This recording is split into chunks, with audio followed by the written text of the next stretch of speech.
please help me welcome our speaker, Candice Mitchell. Candice is the CEO and Talent Enablement Consultant at Talent Collective, and we are so delighted to have her with us today.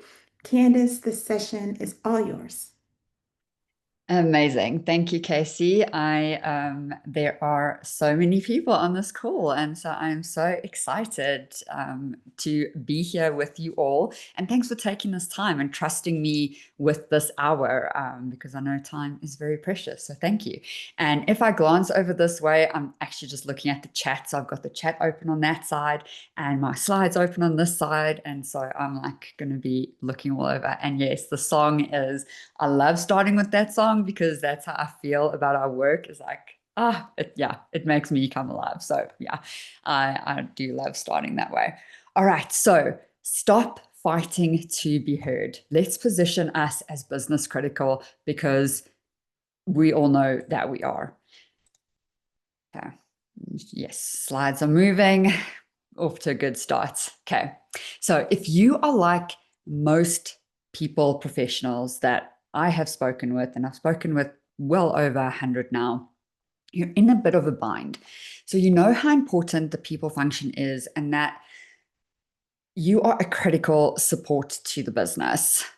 But you've got a million plates spinning, you're confused what direction to even start in, you're getting pushed from pillar to post with requests or that dreaded order, and you are stretched paper thin. And we were literally having this conversation yesterday about these teams of one supporting thousands of people. So we stretch paper thin, or you're left responding to that loudest leader in the room, all while knowing that it's not the most critical thing that you could be doing with your time. And I have been there. In fact, I moved backwards. I went from a strategic partner to an order taker. And let me tell you, that was really hard. Yeah, so I moved backwards. It was just one of the hardest things because I just knew in that moment. So, like, I knew I could be doing more, and I knew what I was doing was not the right thing or the most critical thing. So, I knew I could be spending my time on something better. This honestly really took a toll on me. I really, really struggled in that role, until I kind of found a roadmap. And that is what I'm going to take you through today, because I don't want you to be stuck and I don't want you to be struggling in your career. So for the next, I don't know, 42 minutes or something like that, I'll take you through. But I want to start. Let me take you back to May 2014, where I learned this the hard way. So it's been 10 years and I can still smell the fresh paint. No, I'm kidding. There was no paint, but I can still feel my stomach drop when I think back to this moment. So, and that I said May 2014. But let me take you where it started. In September 2012, I was promoted to a learning and development manager role. Let me tell you, life was going well, like super, super, really well. After about a month in my position, I was sitting in my manager's office with our first one-on-one in my new role. And he was my manager when I was a trainee, a management trainee, so heading into this manager role. So he knew me very well. But I sat there and I said, okay, so what's it going to take to get me my next promotion? Yes, I kid you not. And then after a little, oh, Candice, you haven't even begun in this role. I told him, look, I understand that. But my next role is about 2 years out. And I don't want to get to that 2 years and realize we did nothing to get me there. So what's it going to take? And we came up with a plan. The criteria was set. I had to be a top performer in this role and I needed to continue my development. So we had a solid plan. And guess what? In my first year in that manager role, my first year, I obtained that walk on water performance review. And for perspective, 2 out of 800 plus, there was about 880 something HR people in that company, two of us got that rating, and I was one of them. It was such a big deal. It had to go to the CEO of this Fortune 500 company because I was a newbie in the role. It was just simply not done. Then the company nominated me to attend this prestigious global leadership program at one of the world's top 100 business schools. When people heard that I was nominated for this, they were phoning me and saying, like, WTF, Candice, like, you've made it. This is amazing. I didn't even know about the program, but people were literally calling me. And again, for perspective, 9 out of 12,000 employees got nominated to attend that. Lastly, I was moved from the sales function to the operations function because the operations function was nowhere near the sales function. And so I was moved over to pick up that other team. And when I did that, I was responsible for training all the learning and development people, which was about 76 people at the time. So, yeah, to say it was going well is an understatement. Okay, then May 2014 happened and my opportunity finally arrived. The learning and development director role for the sales function. It was literally my dream role. The function I wanted, the role I wanted, the team I wanted to lead. Everything just lined up. I prepared for that interview like I have never prepared for anything before or since. And I actually still have a copy of the interview slides, and it's like 10 years on and they're still pretty good. So I walked in there, I delivered it with confidence and pride. Like I nailed that interview. But as I walked out of the room, Ashley was there. Yes, name has been changed. So Ashley was there. And Ashley took over my role in that sales function. Remember when I moved from the sales to the operations team? So she had less than 2 years of learning and development experience. And that was the moment as I walked out and I looked at her and it was the moment, and I'm still like, my stomach still knots up. I knew I didn't get the role. So my stomach dropped, it turned. She just had this air of confidence about her. It was like she walked on rainbows. Like, I don't know what it was. And I watched her walk into that room with a box full of training material she'd worked on. And then I had a closer look, and no, it was the learning material that I had worked on when I was in her role. So she took it. Yes, she made some adjustments and improvements, but essentially she was walking into the room with my work. I went straight home. Like I was holding back tears. I got into the lift. I pushed -3 like I'd done hundreds of times. I almost sprinted to my car. And when I got in, I just burst into tears and I cried the whole way home. That night, my then boyfriend, who's now my husband, he took me to my favorite restaurant still, in South Africa. It's called the Fishmonger. And he was like, Candice, look, you're overreacting. Calm down. There's no way Ashley got this job. So you're 10 times better. You're more qualified. You've done this. And you'll see. In a few days, you'll get the job. But I knew, and I was right. I did not get the job. Even though I was that top performer, I was the chosen one to go on that fancy business program. I was the one being groomed for almost 2 years to be ready for this role. I was the most qualified, the most ready, of course, my perspective, the most deserving. And I thought my work would speak for itself. But it spoke for Ashley. That night, I wrote my resignation letter, and this is literally a copy of it. But I decided not to hand it in. I figured I could leave and be okay for a while, but then I might go through the same thing, or I could stay and learn. And I chose the second option. And here is why she won. So in hindsight, it's crystal clear to me. Firstly, she networked. She networked the beep out of every room. She was amazing. She made sure she was in the right rooms first, like she was in all the rooms. And then she made sure that she got to go to all the meetings with the people who mattered.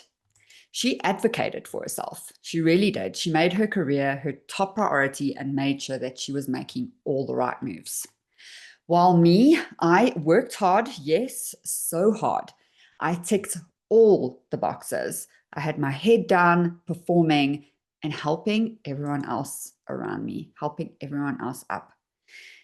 And although that's the right thing, I don't want this to happen to you, and if it has, I don't want it to happen again. So yes, today I'm going to jump into some practical tools. Sorry, let me just go back. I'm going to jump into some practical tools. Oh, no, it's too far back. Sorry about that. So that you will leave with a way to put yourself in front of the people who matter, in front of those people who are going to make a decision about you, so that you never lose out to Ashley. So the three big sections we're going to cover. The first is connect through conversations. And I'm going to go pretty quickly through this, but it is the critical conversations that are non-negotiable. We're then going to look at how to lead with business and not training. Thirdly, we're going to learn how to advocate for yourself. All right, so section 1 is the conversations that matter. The very first conversation, or the very first thing you need to know, is you need to know the business. And I actually say you need to know the business like you're running the place. You need to know the business like the CEO does. Because without a thorough understanding of the business and its future direction, you're dead in the water. So here are some questions to ask. And yes, this is recorded, so you can go back, but there is also a download that all of this is in. So you don't need to furiously take notes.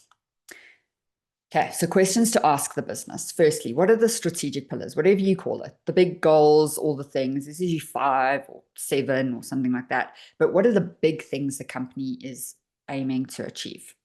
Then what are those metrics? So what is the business tracking to know that it's going towards that success?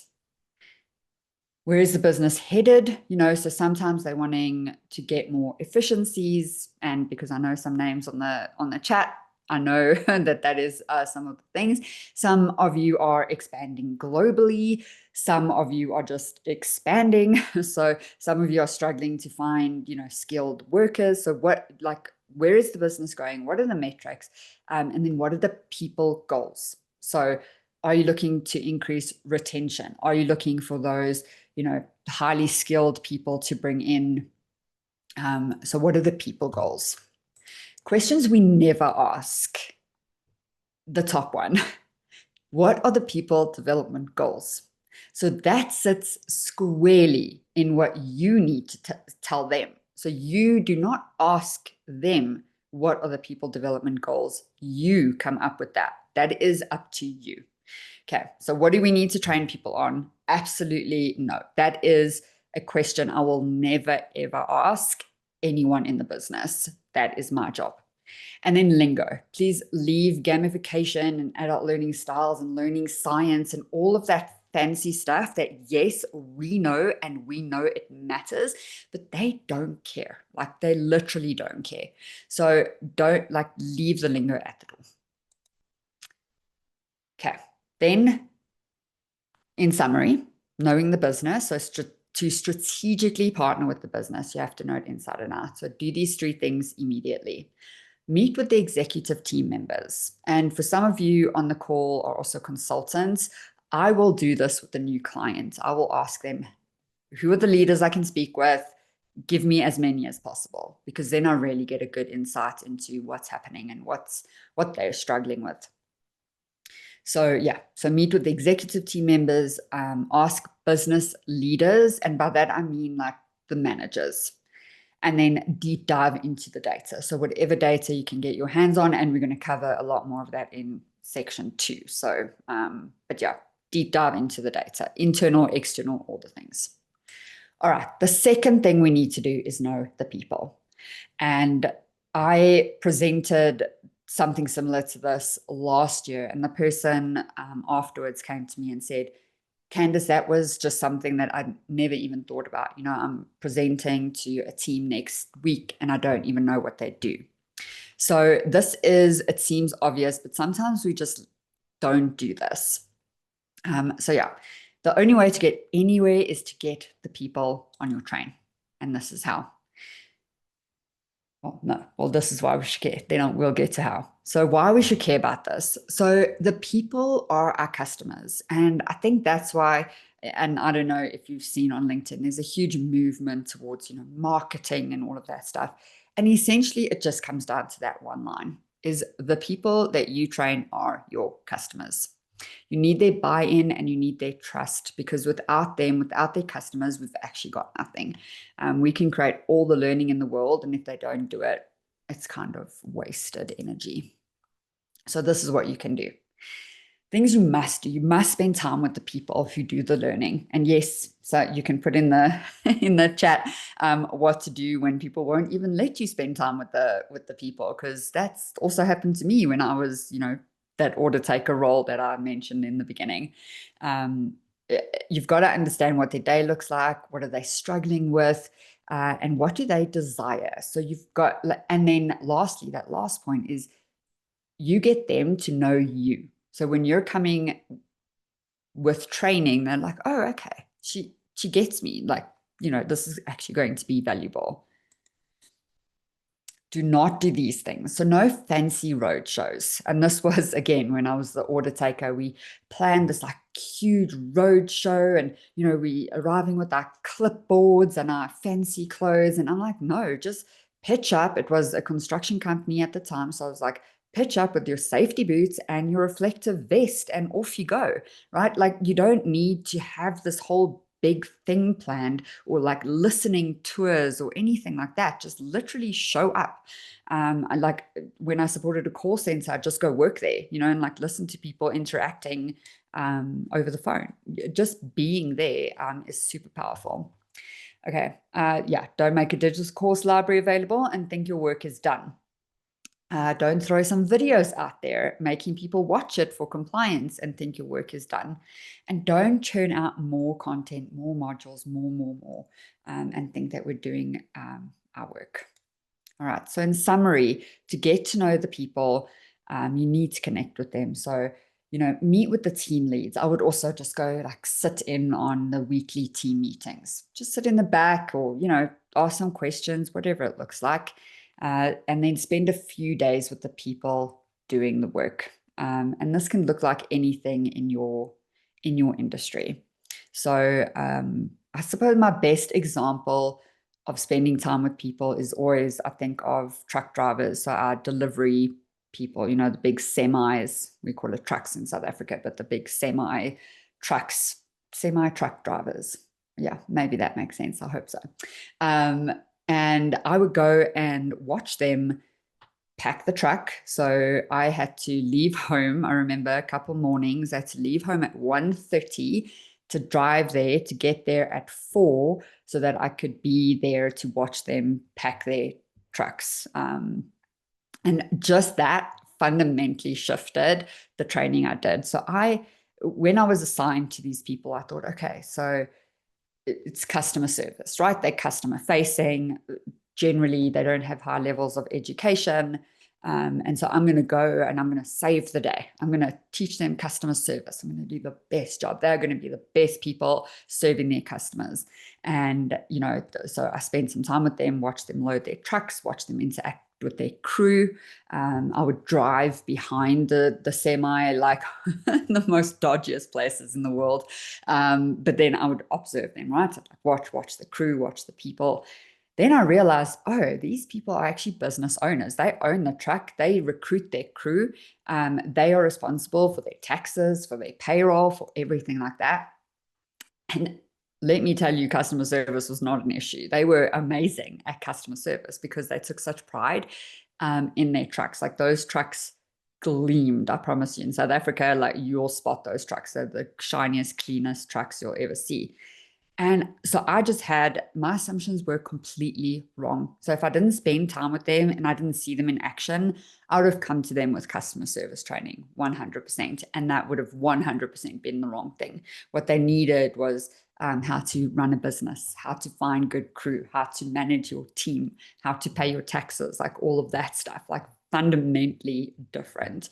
And so that's the power of just spending a little bit of time. I didn't do that a lot. I was there maybe like 3 days of my life to get those insights. So yeah, very powerful if you take some time to get to know your people. All right, then we build the bridge. Right now we know what the business wants and what the people need, and we build that bridge.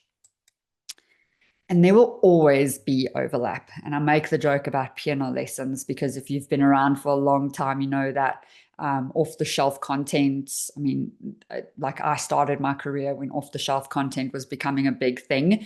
And I pitched it to my one manager and he was like, no, Candice, like what a waste. What if people just learn piano lessons? And I said to him in the moment, I was like, but then they're learning creativity. So yeah, I can pretty much link anything to what the business needs and what the business needs and what the people want. I can find the link. So if you're struggling, call me. I can help you. And then yeah, link the learning to their pain points. So now you know them because you spent time with them. You can link the learning. You can talk their language. Link the learning to their work and what they want. And then yeah, tell the story of how this meets their desires. And what we don't want to do when we're building the bridge is we don't need fluff, right? And I know that's such an AI word now, but we don't need just to build courses like, and the second thing, training for the sake of, and then don't build training that could have been an email. So in summary, yeah, what you want to do to move the needle, you need to solve for both. You need to solve for the business and the people. So 3 things you can do immediately is workshop the pain points, brainstorm a solution with a holistic mindset. So training needn't be the answer. And then make the link between what the business needs and what the people want. All right, so that is section 1.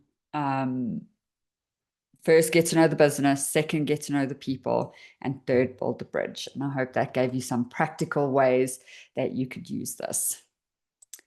All right, now section 2. The exciting part, the big part for me is so the 5 steps to strategically align. And I put this together. It's called the satellite view. And it's a 5-step process that I now work with my clients on so that I get to actually deliver results that speak to where their business is going. And that sentence right there, training must be the last thing we do. We do not go in with the training solution. And, yes, I'm a consultant, but internally as well.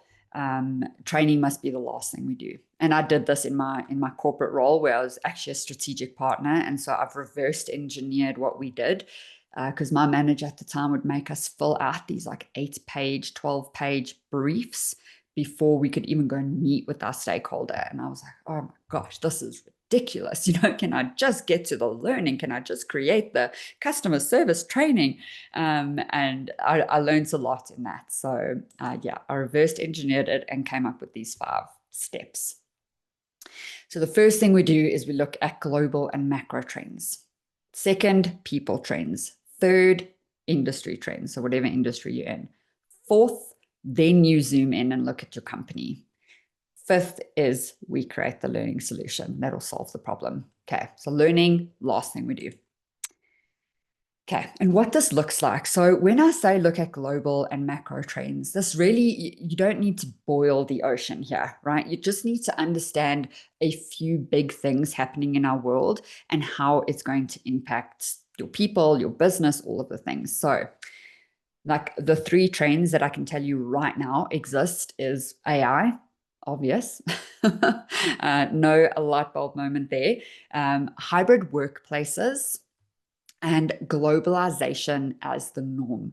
So we are working, across time zones, across cultures. We're working online, in person, lots of return to office going on. And then, of course, AI. And it's impacting every single place differently, and we'll get there. But yeah, so these are the macro trends. And within the download that you can get, it's called the Impact Toolkit. There's some documents and sources that you can go to. I love Deloitte Insights or World Economic Forum, and of course Forbes, things like that will help us. Then we look at the people trends. So big, don't even think of the people in your company or in your industry. Just think what is happening to people out there in the world. And again, Deloitte Insights, Harvard Business Review, there's just so many different places that we can look. I've got a whole folder called I've got 2023 research, 2024 research, 2025 research. And so I've got all my documents saved. And I refer to them literally again last week. So the three trends that I have noticed is career development. So, and this is why we are so important. Learning and development is business critical. This is not my opinion. This is a fact, because career development, career advancement is the number one reason people are leaving. So we used to say people leave bad managers. That is just no longer the case anymore. People can deal with the bad manager if they're going to move forward, if they're going to get some career advancement. And then I say, guess who enables that? Us, everyone here on the call. All right. And they're looking for meaning. So they want to know that they are not just a cog in the wheel. They want to know how their work is impacting the business. And so if you know the business, you know the people, you've built the bridge, you can make that connection very clear, communicate that. And then thirdly, flexibility. So I'm sure all of you here, you're like, yes, I love working from home. I could do with a bit of hybrid because then I get to interact with people, and everyone's different. Some people just like to work from home. Some people are loving full-time back in the office. I haven't met those people yet. I'm an extrovert and I can still do with not full-time back in the office. So if you're one of those, please put it in the chat, and let's speak about that. But that is where we're moving to.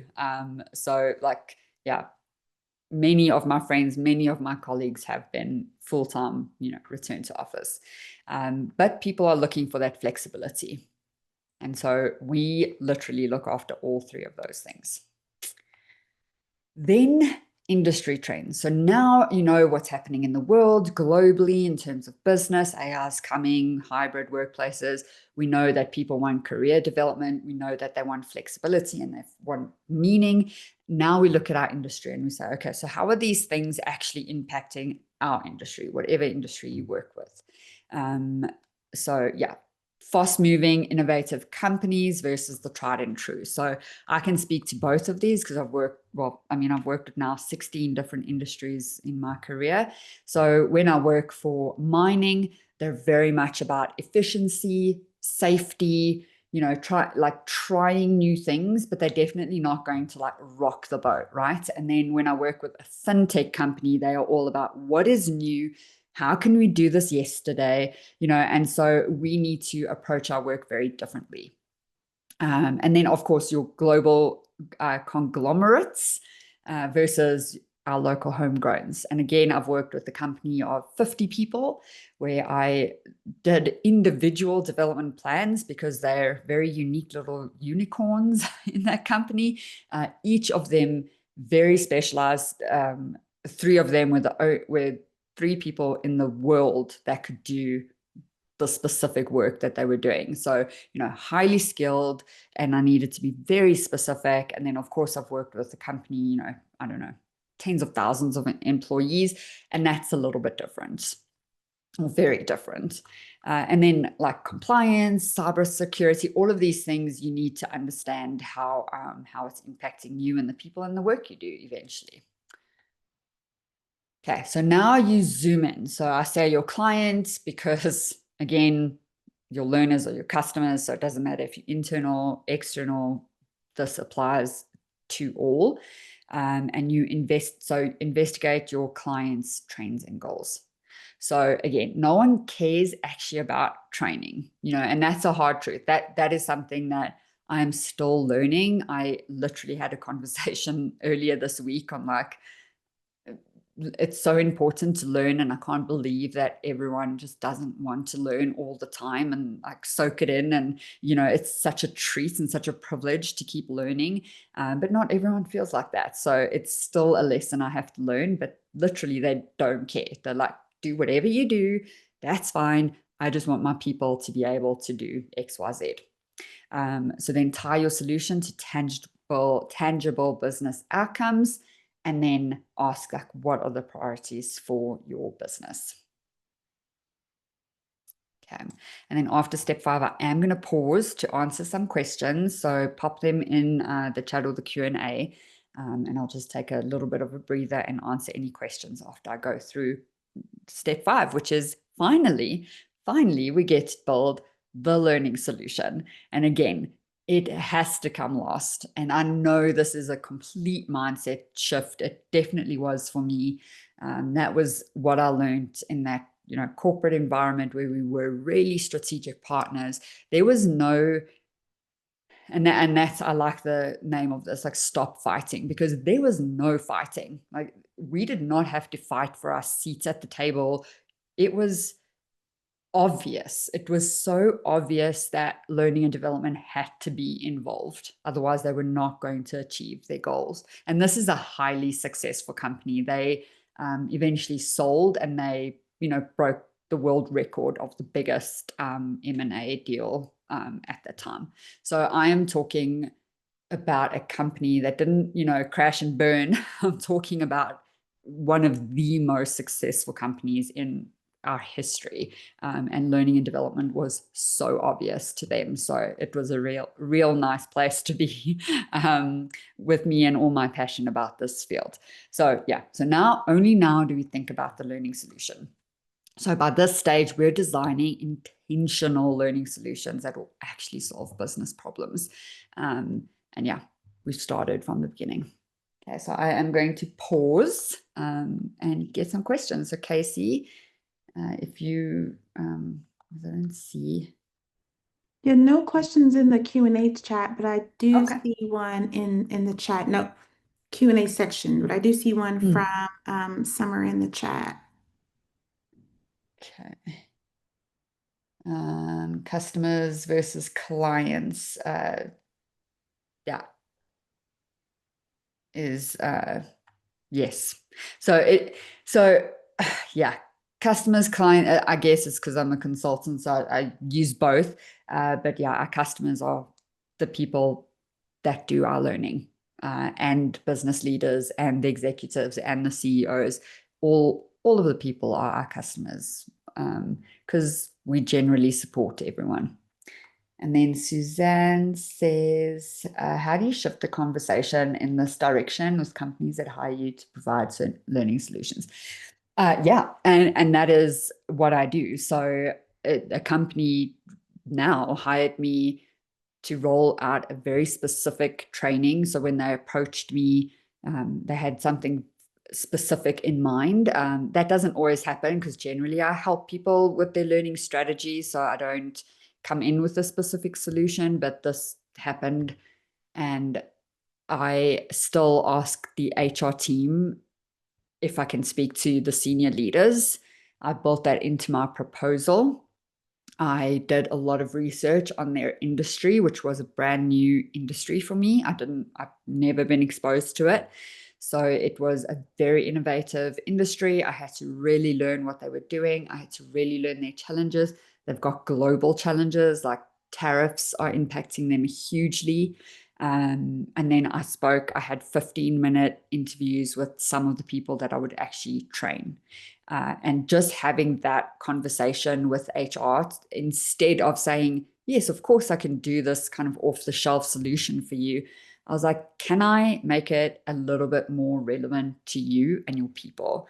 That has helped tremendously, because when I facilitate, I can say things like, and I know ABC about you because you told me so, right? Like, and I don't say names or anything, but I can with conviction speak to their actual needs. And then my other client that I've now worked with for about 18 months, I did the same thing. So even before they signed off on my proposal, I met with pretty much all of the partners of the firm, and I did hour-long interviews with all of them before they paid me a cent. But then I was able to come and say, all right, I heard you, and here is what I'm suggesting. So just that little shift. No one yet has said no to me, and I know someone on the call gets a no when you want to go and see the people in the field, and I got the same. That yeah, I kind of I'm a little bit of a rebel like that. Sometimes it ends well for me, sometimes it doesn't, but I take the risk anyway. And I'm like, I need to know our people so that I can better support them. And yeah, I've got to know with that request, which yeah is surprising, but generally no. With the other company, I spent 3 months on the road driving around with our sales teams, with our truck drivers, all of that stuff. Yeah. So I hope that answered your question. It's very long-winded. Um, all right, Becky. Yes, sorry, I was thinking. Um, yeah, yes. So thank you, Becky. Okay, Tessa, because training is the last step. I'm often brought in. Oh, yes. I've struggled to help those managing. It's pre-training. Yeah. Oh gosh. Tessa. Yes, I'm sure everyone on this call feels your pain because that happens so often where training gets called at the last moment. Like another company I worked with, they're working on this huge global thing where literally operators of machines out in the field had to come in and be in an office environment, and they decided they needed me at the last minute. I mean, in fact, they didn't even have training in the budget, which is wild. It was new software, new ways of working, new everything. So if you're internal, and I know you are, well, yeah, you're internal. Just start asking the right questions, and that it comes back to my story of Ashley. She made sure she was in those rooms where it counted. If you ask, you hardly ever get a no, and yes, some things are confidential, of course, but you can ask your manager for a debrief or something like that after the meeting. But just be very proactive and just like keep looking. Where can I be? What rooms can I be in? Who's meeting that I need to meet with? And that's a way that you can keep on top of it. That really is a hard challenge, and every place is different. But yeah, that would be my advice. Just if you cannot physically be in the meetings, ask your manager for a debrief. Yeah, I hope that answers the question too. All right, keep popping in your questions. We're going to go into the last section here before we wrap up. Okay, so section 3 is show your value. And again, it's in the download that you'll get.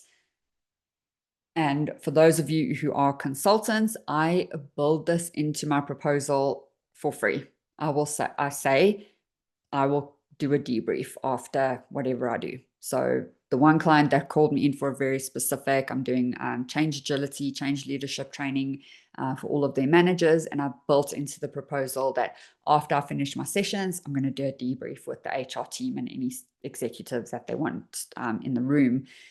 If you're internal, you build this into your ways of working. Like without a doubt, you need to show people your value. So many of us here, and I'd love to take a poll, but pretty much probably everyone here is like, okay, do the training. Cool, I'm done. Next training. Cool, I'm done. And you never take a moment to show them what you've done and show them the impact that you've had. And I believe that this is a huge shift to show your value. Okay, so present the results, and it's literally a slide template that I created for you to download. So, title slide, whatever the intervention was, you do an executive summary. So the key points, the objective of the meeting you're about to have. And then we start with, okay, the initial goals and objectives. So what did we start out to do? What was the first thing before we did anything? What did you see? And again, when you're doing meeting the people and knowing the business, the slide hits because you know exactly what to put on here. And then the learning interventions and the execution. So here's where, we typically, like, we had 86% attendance and people said these things. So you can put that here. So what you actually did, you ran 8 sessions, or, whatever it is, you ran it over 6 months, or, whatever the intervention was. And here is where you have the results and measurable outcomes. So you're linking with the business KPIs, measurements, scorecard, whatever it is. And you come here and you say, we saw this in revenue growth, win rates, which was, when I was in sales, we had win rates, which was like how many or how like a percentage of upsells. So when we ran a promotion, how many times could we get that, or how big could we get that in how many stores, all of that stuff. And then cycle times, in engineering as well, I supported packaging. So it was like, did we get our downtime reduced and all of that stuff? And this is where you're showing your business acumen side. So you're like, yeah, I get it. I get the business. I get what learning does for the business. And here's the slides. And then, of course, the employee experience, very important. Like we say, leave the vanity metrics aside, but I say don't, because the employee experience really matters. It matters that they enjoyed it. It matters that they felt it was valuable. So I would not drop vanity metrics. We include it. And then any insights and key learnings. So here is where you can say, we were going after, for example, market share. That was one of our big things when I worked in sales. We're always trying to improve our market share. And let's say it moved by 0.2% or something in the year, because it was hard to move that metrics. And it could not have been learning, right? It could have been something else, but learning would have always played a role. And then that's where you say, and it can never be specifically learning. We can say, we increased our sales team numbers by this amount. We implemented this learning by this amount. And all of these ingredients resulted in the increased market share. Or it didn't. Or maybe, you implemented onboarding and it failed and you didn't improve retention. Then you can say, we probably didn't hit the mark here and we suggest these changes, right? So it doesn't matter whether you win or lose with the metrics, you're still presenting it. And then sustainability. So then it's like, what are our next steps? Let's say you did a pilot and we're like, okay, we feel pretty confident that we can roll this out to the rest of the business, whatever the case is there. Yeah. Oh, yes. And then strategic recommendations. If you want to totally change something, you can ask for, I don't know, more resources. Wouldn't that be lovely? More budget, more people. Yes, please. And then a closing and a call to action. So, ask them, do they agree? Can you move forward? And this is such a powerful way. So these simple slides, I would just bring it in. And if your company is not in a space to hear you, at least present this to your manager. At least, in your next one-on-one, they will see the value for sure. Okay, in closing, and we'll have some time for questions. I'm going to go this closing very fast. And I say they're 3 hours. So while I was doing some research for this presentation, I was dumbfounded at how badly we speak about ourselves. And I say they're 3 hours because it took me less than 3 hours to get ample evidence of this. So I took some screenshots from LinkedIn and things like that. Like this person did a skit on, how bad learning and development is. Like, we're the unsung heroes. If anyone actually listened to them, is L&D being demoted? L&D, it's our fault. We're sabotaging our own success. Yeah, I don't know anyone on here who wants to literally sabotage your own success. You think, oh, I'm successful, let me not be. I mean, it's just so harsh. Yeah, and it's about freaking time. And then I was, obviously I've got some, oh, I'll get there. I'm jumping ahead. Like in my head, I know, I know the worst part of it is coming up. So yeah, I didn't even get to the third data point. To find the most depressing stat from 2018, that 2/3 of talent development wouldn't even recommend their own programs. But what is sad about that is the comment. This sounds about right, and it's not surprising. Like, how dare you?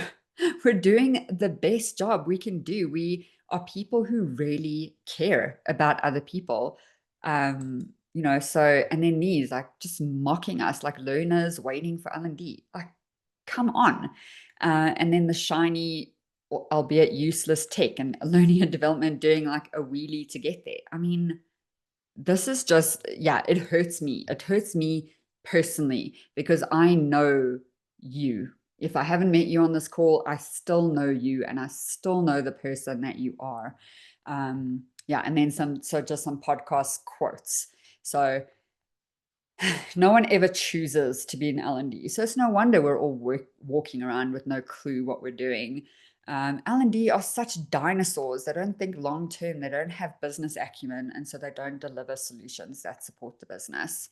Um, where's that other one? Oh, yes, this one. I inherited a team of phenomenal salespeople, but useless as an L&D team. And we had to deliver proper training for the business. It was a bloody nightmare. So, yeah, I am saying stop this madness.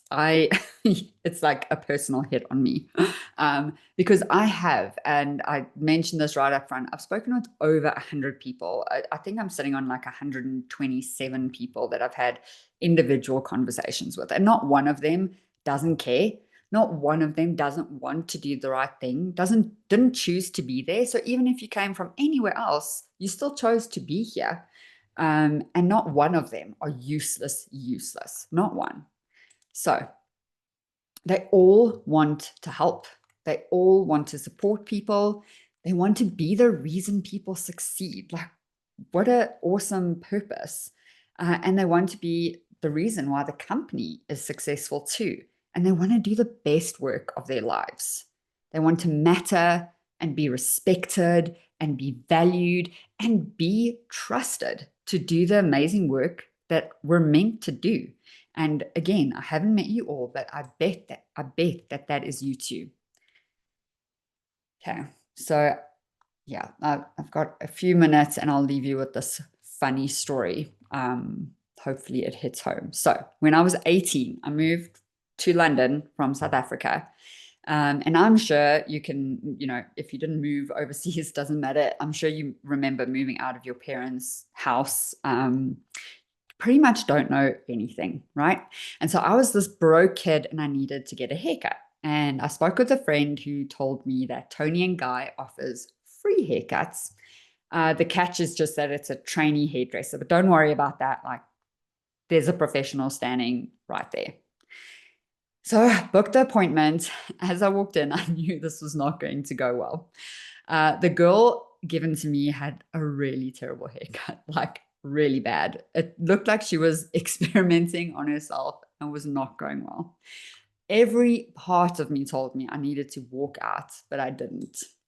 And of course, as anyone could guess, I had an unquestionably bad haircut. I looked like, yeah, I looked like this guy. And my hair doesn't grow. So I lived with this for about a year. And here's why I'm telling you this story.